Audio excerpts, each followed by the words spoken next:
Welcome to 5th generation Hobby Shop. Review ulit tayo ng unit. So unit po ito ni Sir Walter Villanueva ng Isabela.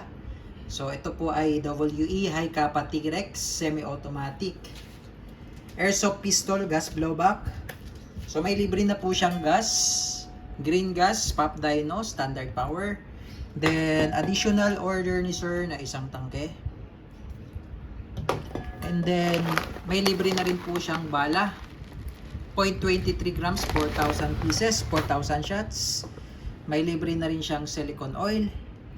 At yung additional order ni Sir na isang extra magazine. Okay? So, ito yung unit. Ayan, so ito siya. High Kappa. Ayan, WE High Kappa T-Rex Silver. So, actually, two-tone siya. Silver slide black frame. So this is gas blowback semi-automatic made in Taiwan. Okay. Owner's manual.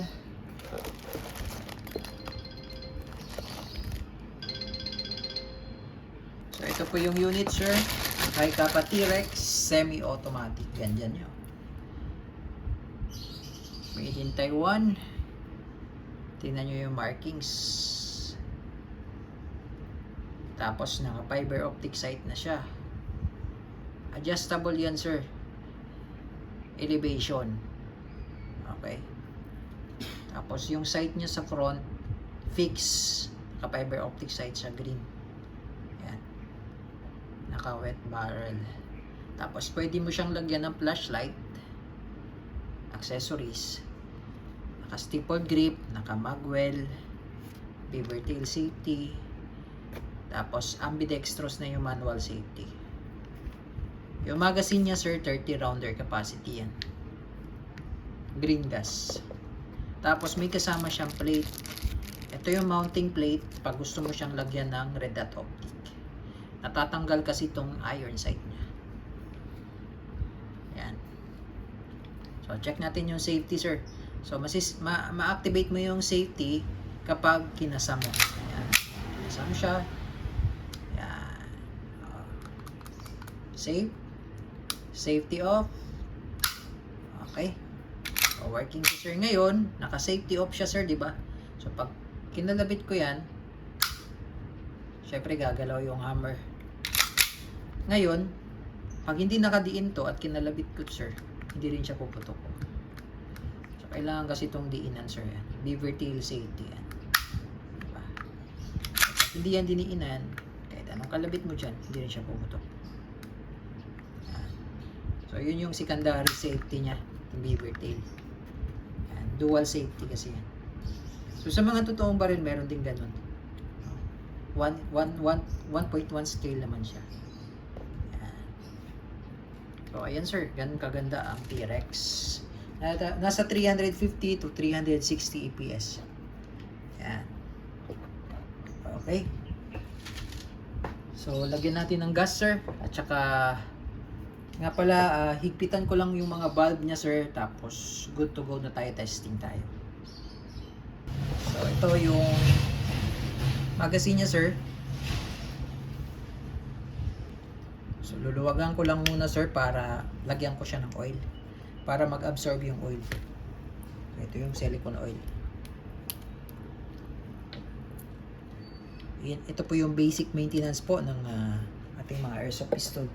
So, kailangan talaga, meron kasi mga o-ring yan. So, kailangan talaga may, may oil. Okay. Higpitan ko lang, sir, ha? Tamang higpit lang para intact na pagdating sa inyo, sir. Okay. So, ito naman,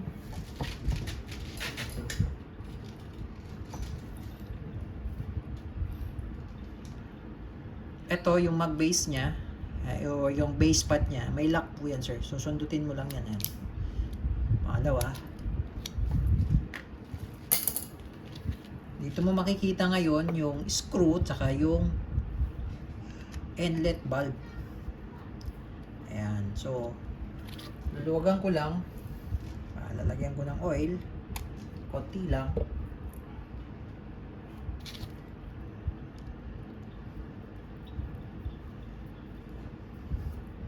at tamang higpit lang siya. Kasi pag hinigpitan nyo siya ng malakas. So, ito sir, kakailanganin nyo talaga to. So, meron tayong available nga lang na sold out na sir. So, nag-order pa tayo. Bulb tool po ang tawag dito. Para sa mga bulb. Ito yung sa inlet. Ito naman yung sa outlet bulb. Ayan. Tapos yung screw, hindi ko nahigpitan yan kasi mahigpit naman na siya eh. So, pagbabalik naman, yun lang. Tapos, sundutin nyo lang to. Yan. Okay. So, goods na tayo. Tapos, ito naman sir, check natin yung extra magazine mo. Higpitan ko na rin.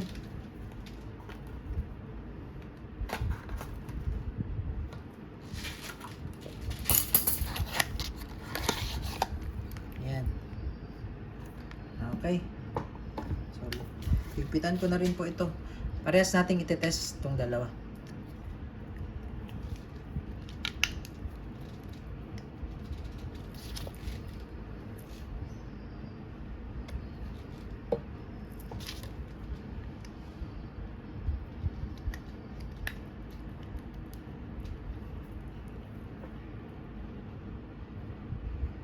Yeah.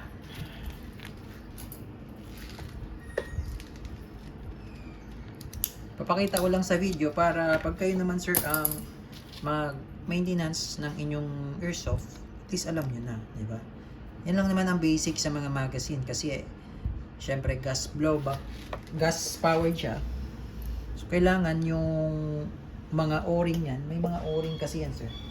Kailangan talaga lubricated kasi yan. Kasi once na matuyo yung o-ring, magka-crack yun, doon nagkakaroon ng leak eh. Siyempre, katagalan, may wear and tear, di ba? So, kailangan nating i-maintain sa oil.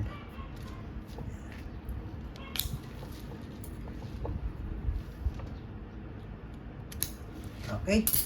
So, ito yung extra. Actually, parehas lang naman sila eh. Yan, parehas lang yan. Load tayo ng bala.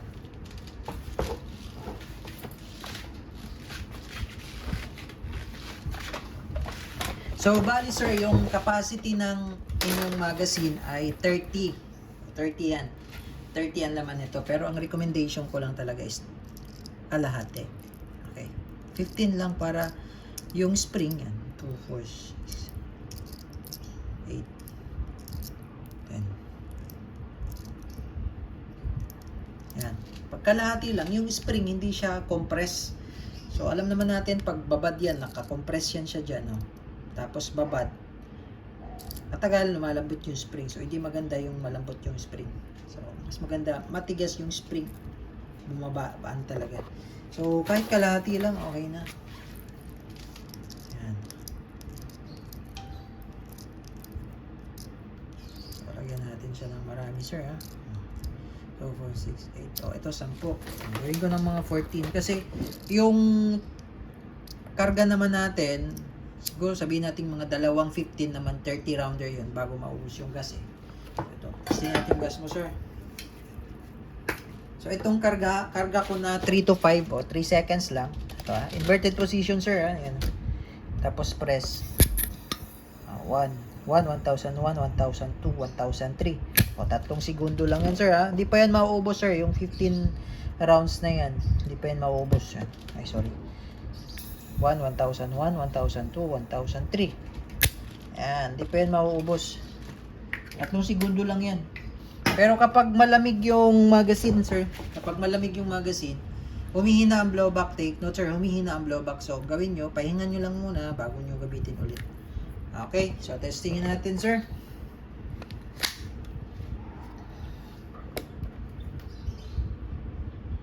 Okay, testing, sir. So, ito yung first magazine.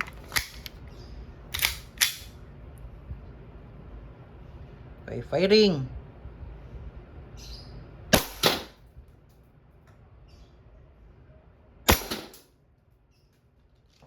Okay, so ubusin natin yung bala, sir, ha.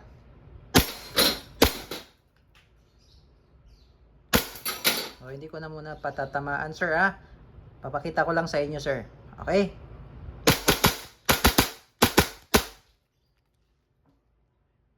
Ayan. So, ubos yung 15. Ngayon, may laman pa yan, sir, eh, no?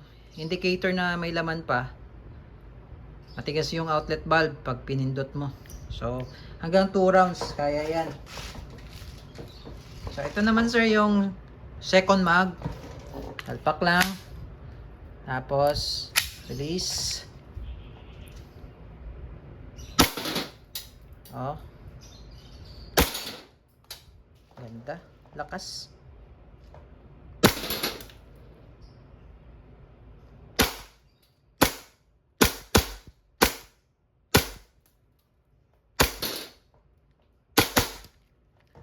So, ayan sir. So, nag-lock na siya ulit. So, ito, meron din oh. Meron pang gas yan. So, hanggang ano yan sir eh. So, tingnan natin sir ha. Pakita ko lang sa inyo. Yung 3 segundo na nilagay natin. So, lagyan ko ulit sir ha. 5.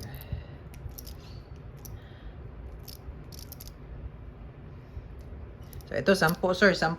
So, maganda pa yung magazine niya, hindi pa ano eh, hindi pa malamig.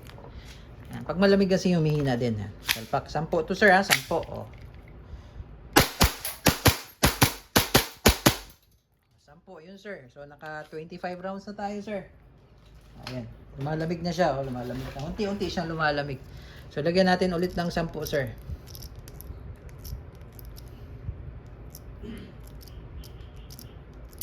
Oh, 10 ulit sir, no? Ayan, 10. Yung isang mag lang to sir ha. Yung 3 segundo na nilagay natin. Ayan. 10 ulit. So, naka 25 na tayo kanina.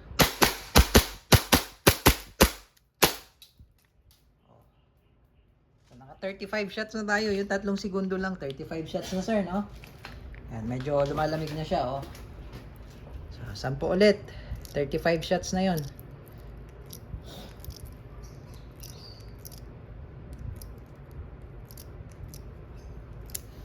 Ayan, 10 ulit. Naka 35 shots na tayo, sir.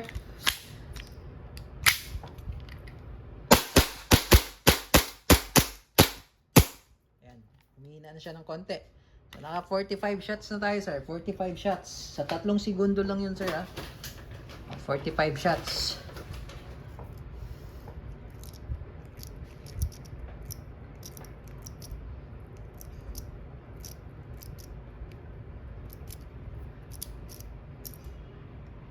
Oh, 10 ulit, sir. 45 shots na yung kanina. So, kaya ginagawa ko lang 10-10 para habang naglo-load kayo ng bala, nakapagpahinga yung magazine. Kaya 45 shots na yung kanina. So, mahina na siya. Wala na siyang gas. So, 3 shots lang. Naka 48 shots tayo. Ayan, oh. Wala na. So, up to almost 50 shots din bago maubos yung yung isang kargahan lang, sir. Ayan, wala na siya. Okay? So, matipid siya sa gas. Lalo na kung hindi siya malamig. No? So, parang pahinga nyo lang bago nyo gamitin ulit para yung air compress kasi. So, pag malamig kasi yan, humihina yung yung blowback. So, all goods na tayo, sir. Yung inyong 2011 Hi-Capa T-Rex. No? Tipid sa gas siya. No? Almost 50 shots din yung 3 seconds lang.